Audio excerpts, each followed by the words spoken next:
শুনুন, ঈদের মাঠে মেহরাব তৈরি করা নাজায়েজ, ঈদের মাঠে মিম্বার তৈরি করা নাজায়েজ, ঈদের মাঠকে সাজানো হারাম, ঈদের মাঠকে বাসর ঘরে পরিণত করা হারাম।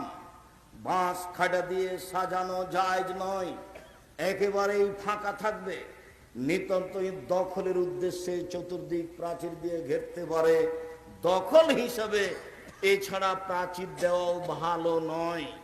আল্লাহর নবী মসজিদে নববীর উপর দিয়ে হেঁটে এসে তিনি মাঠে ঈদের সালাত আদায় করতেন। আপনারা খুব ভালোভাবে জানেন, মসজিদ নববীতে 2 রাকাত সালাত আদায় করলে অন্য মসজিদে 2 রাকাত সালাত আদায় করলে তার চেয়ে 1000 গুণ বেশি নেকি হবে। এরপরেও পৃথিবীর সবচেয়ে দামি মানুষ দামি মসজিদের উপরে পা দিয়ে পায়ে পাড়া দিয়ে হেঁটে চলে গেলেন ফাঁকা জায়গায়।